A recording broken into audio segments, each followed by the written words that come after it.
If uptime is so valuable, why would an operator accept an older truck with more miles? Because the odometer does not send a monthly invoice. The lender does. That is why two tractors can earn the same revenue and still expose their owners to completely different levels of risk.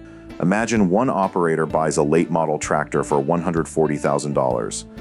After the down payment, the loan leaves a monthly obligation near $2,500. Another operator buys a 20-year-old tractor for $45,000. The loan is smaller, so the payment may be under $1,000. If the truck was bought with cash, the principal and interest payment is zero. Both trucks can pull the same trailer. Both can deliver the same load. Both can produce the same gross revenue on a strong week, but freight does not stay strong every week. Suppose the first operator normally runs 10,000 loaded miles at $2.20 per mile. That produces $22,000 in gross revenue before expenses. Then the market softens. The operator finds only 7,000 loaded miles, and the average rate falls to $1.80. Gross revenue drops to $12,600. Fuel consumption falls because the truck is running fewer miles. That helps. The truck payment does not fall. Insurance does not fall. Permits do not fall. The trailer payment does not fall. The cost of keeping the business available for work does not fall at the same speed as the freight market. A $2,500 payment consumes almost 20% of that week month's gross revenue. A payment under $1,000 consumes far less. The difference is not just an accounting entry, it changes what the operator can do. The heavily financed truck may push its owner toward every load that appears even when the rate barely covers fuel and operating costs. It may encourage the owner to keep running when the truck needs attention because parking for a day does not pause the loan. The lightly financed truck gives the owner more room to reject a bad load, wait for a better lane, or handle a repair without immediately reaching for a credit card.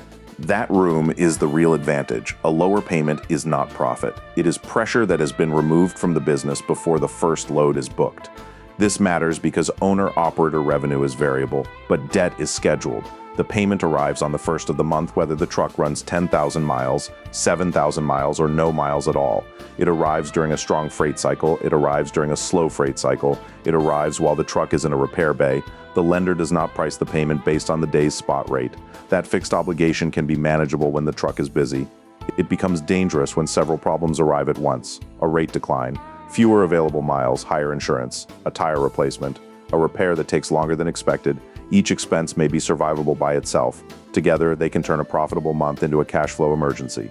The operator with a large payment has fewer choices. The operator with a smaller payment can absorb more damage before the business reaches the edge. That is why a paid-off truck can be valuable even when it is not the most efficient or comfortable truck on the road. It still needs fuel, it still needs insurance, registration, taxes, tires, maintenance, and repairs. Free is the wrong word, but removing the loan removes one of the most rigid expenses in the business. It also changes the relationship between the truck and the freight market. With a large loan balance, the owner may feel forced to keep the truck moving at any rate. With little or no debt, the owner can make a more disciplined decision. Take the load if it pays, park the truck if it does not, repair the problem before it becomes an engine failure. That decision-making space has a financial value.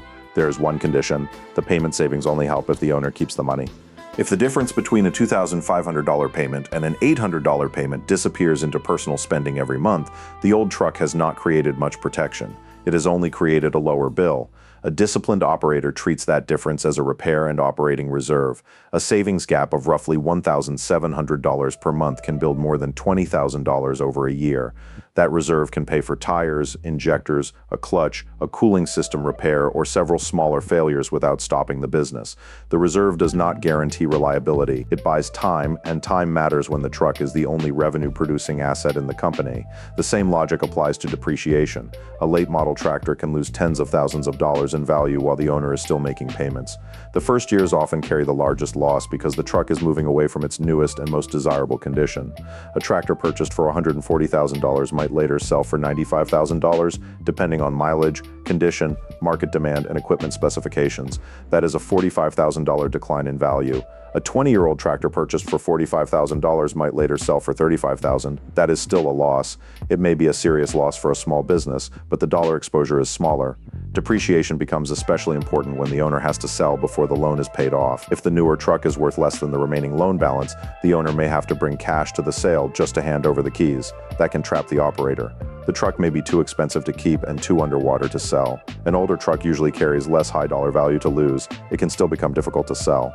Emissions, restrictions, route limitations, poor condition, and weak demand can reduce its resale value sharply. Age does not eliminate resale risk. It limits the amount of capital that can disappear when the market turns against the asset.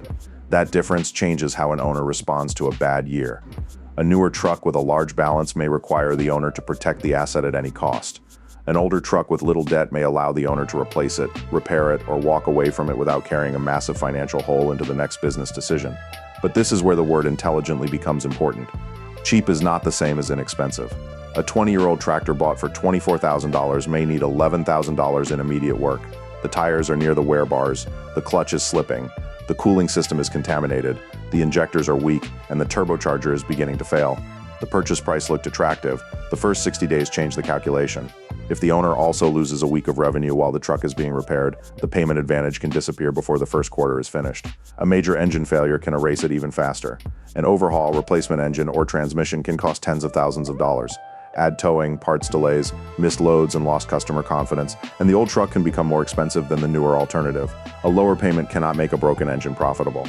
The smart purchase is not the truck with the lowest asking price. It is the truck whose condition can be investigated, whose weak points can be budgeted, and whose expected repairs can be funded without destroying working capital. That means looking beyond the paint and the asking price. Read the maintenance records. Inspect the truck cold before the engine has been warmed up to hide a hard start. Check oil pressure, cooling system condition, blow-by, fluid contamination, tire age, clutch wear, and evidence of neglected repairs. Pay an independent shop to evaluate the tractor before money changes hands. Then price the first year. Honestly, include the repairs that are likely, not only the repairs that have already failed. Include a reserve for the failure that cannot be predicted. Include the cash needed to keep the business alive while the truck is unavailable. If the purchase uses every dollar in the bank, the lower payment may not provide much safety. A paid-off truck with $500 left in reserve can be more fragile than a financed truck with $20,000 available for repairs. The best balance is not always the lowest monthly payment. It is the lowest fixed pressure that still leaves enough cash to operate and recover. That is the larger point. A new tractor may reduce certain repair risks, but it can increase debt, depreciation, and payment exposure. An older tractor may reduce debt and preserve cash flow, but it can increase maintenance risk and limit the owner's margin for neglected components. Neither choice is automatically safer. The safer choice is the one whose risks the owner can identify, fund, and survive. Debt does not determine whether an older truck is reliable. It determines how much room the owner has when reliability is tested. The best part of an old truck is not that it is old, it is that the owner may be able to predict what it will ask for next. That prediction starts at the exhaust system. At 6:30 on a cold morning, a late model tractor sits outside a repair shop with the engine running at high idle. The driver has already attempted a park regeneration. The exhaust temperature climbed, the warning lights stayed on, and the truck is now limiting power. In the next bay, a 20-year-old tractor has a fuel leak at the hand primer. Its owner looks at the fitting, names the likely part, and calls a technician who has repaired that engine for decades. The newer tractor may be cleaner, quieter, and more efficient. The older tractor may be easier for this particular owner to understand. That is the real advantage of a factory truck built before diesel particulate filters became standard. It does not eliminate maintenance, it reduces the number of systems standing between the driver and the problem. A diesel particulate filter collects soot from the exhaust. When the soot load reaches a certain level, the truck has to raise the temperature high enough to burn that soot away. That process depends on temperature sensors, pressure readings, exhaust valves, fuel dosing, wiring, and computer logic. If the truck cannot create the required heat, or if one of those inputs looks wrong, the regeneration may fail. Then the truck may request another regeneration, then another. Eventually it may protect the engine with reduced power. Until the problem is repaired, the diesel particulate filter itself may also need cleaning as ash accumulates inside it. A sensor can fail, a doser can clog, a wiring connection can corrode, a temperature reading can become inaccurate without looking obviously broken. The owner is not only maintaining an engine anymore, the owner is maintaining an exhaust treatment system with its own service schedule and its own failure patterns. A tractor built before that system may have no diesel particulate filter, no filter regeneration, no filter ash cleaning interval, and no filter pressure reading to interpret. That does not mean the truck has no emissions equipment. Depending on the engine and model year, it may still have exhaust gas recirculation, electronic injectors, sensors, or a variable geometry turbocharger, but the after-treatment chain is usually shorter. Fewer components create fewer ways for one small exhaust fault to become a warning light, a forced service event, and a day without revenue.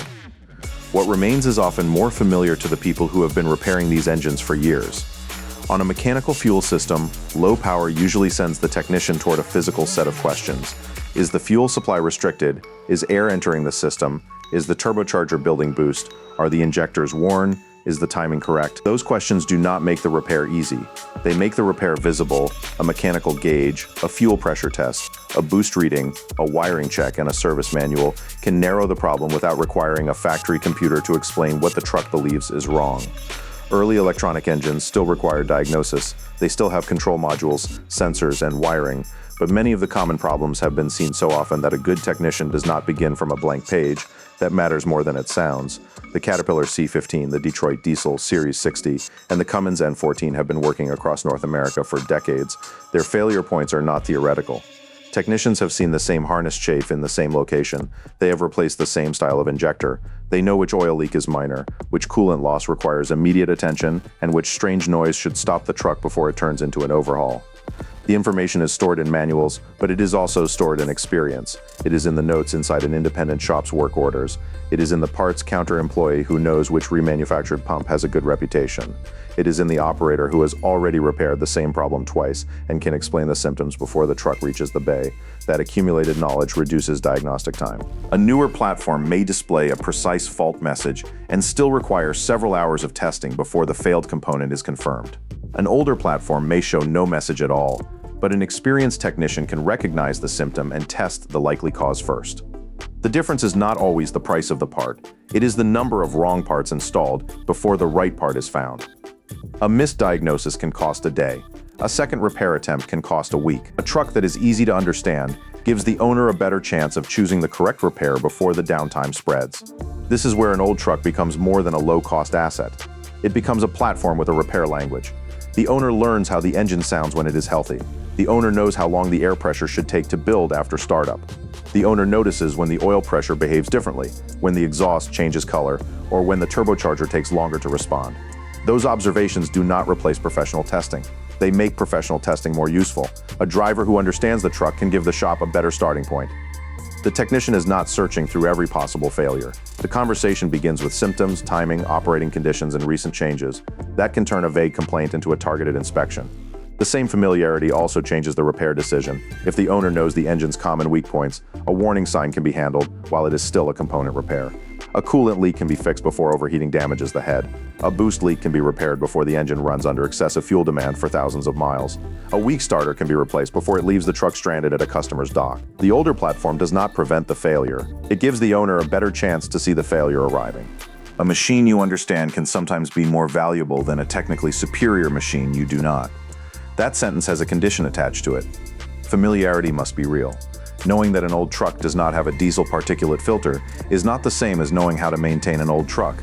If the owner cannot inspect the fuel system, read the service literature, use a multimeter, check air and coolant systems, or identify a serious engine symptom, the missing filter does not create much control. It simply removes one part the owner was worried about and leaves several others unexplained. The same applies to tools. An operator with a pressure gauges, electrical testing equipment, proper lifting equipment, and the correct service information can investigate problems before authorizing a repair. An operator without those tools may have to tow the truck for every warning, every no-start condition, and every unexplained loss of power. The older truck can then become dependent on the very shop network the owner was trying to avoid. Cash matters too. A simple fuel system can still need injectors. A familiar engine can still need a turbocharger. A pre-filter exhaust can still sit on a worn transmission. An aging cooling system, cracked suspension components, and tired wiring. The owner needs enough cash to repair those systems without rushing into the cheapest possible fix, and the shop relationship matters before the breakdown. A technician who knows the engine can separate a manageable repair from a terminal one. A technician who does not work on that platform may spend hours searching for information, waiting for parts, or recommending replacement because the truck is unfamiliar. An old truck with a trusted shop nearby can be a controllable asset. The same truck in a region with no experienced support can become a stranded asset. This is why simplicity rewards one owner and punishes another. The prepared owner sees a worn component, estimates the repair, and decides whether the truck should keep working. The unprepared owner sees an old tractor with a warning light, no factory coverage, and no clear path to a diagnosis. The mechanical system did not become more dangerous. The owner simply did not have enough information to control it. There is another limit that has nothing to do with wrenches. A truck can be easy to repair and still be difficult to operate profitably. Some older tractors face emissions restrictions in certain states, ports, cities, or customer facilities. A truck may perform perfectly on long highway runs and still be unable to enter a lane that carries the freight the owner wants.